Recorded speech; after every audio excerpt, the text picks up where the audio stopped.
শারমিন আক্তার সুপ্তার ঝোড়ো ইনিংসে ওয়ানডেতে রেকর্ড পুঁজি গড়ে প্রতিপক্ষকে গুঁড়িয়ে দিয়েছে বাংলাদেশ। বাংলাদেশের স্পিনারদের ঝলকে খাবি খেল আয়ারল্যান্ড। তাদের অল্প রানে আটকে ওয়ানডেতে নিজেদের সবচেয়ে বড় রানের জয় পেল নিগার সুলতানা জ্যোতির দল।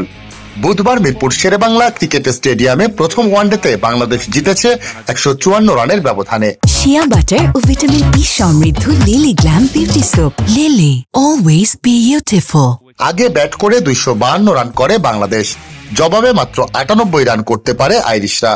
এটাই রানের দিক থেকে ওয়ানডেতে বাংলাদেশের সবচেয়ে বড় জয়। এর আগের বড় জয় ছিল গত বছর, দক্ষিণ আফ্রিকাকে ইস্ট লন্ডনে ১১৯ রানে হারিয়েছিল বাংলাদেশ। বাংলাদেশের জয়ে বড় অবদান সুপ্তার। ১৬ মাস পরে দলে ফেরা ডানহাতি ব্যাটার ১৪/৪ ৮৯ বলে করেন সর্বোচ্চ ৯৬ রান। এছাড়া ১১০ বলে ৬১ রান আসে ফারজানা হক পিঙ্কির ব্যাটে।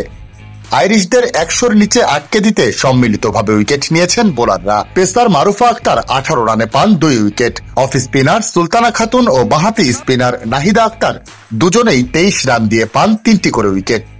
সকালে টস জিতে ব্যাট করতে গিয়ে মন্থর শুরু করে বাংলাদেশ। মুর্শিদা খাতুন ফারজানা হকের জুটির পর ৩-এ নেমে দলের রানের চাকায় গতি আনেন সুপ্তা।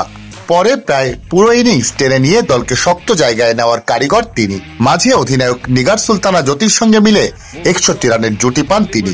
মেয়েদের ক্রিকেটে বাংলাদেশের হয়ে দ্রুততম 50-র পর দ্রুততম সেঞ্চুরির কাছেও ছিলেন তিনি।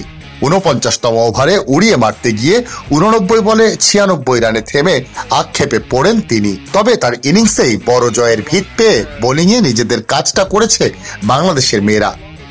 একই মাঠে শনিবার দ্বিতীয় ওয়ানডেতে মুখোমুখি হবে দুই দল।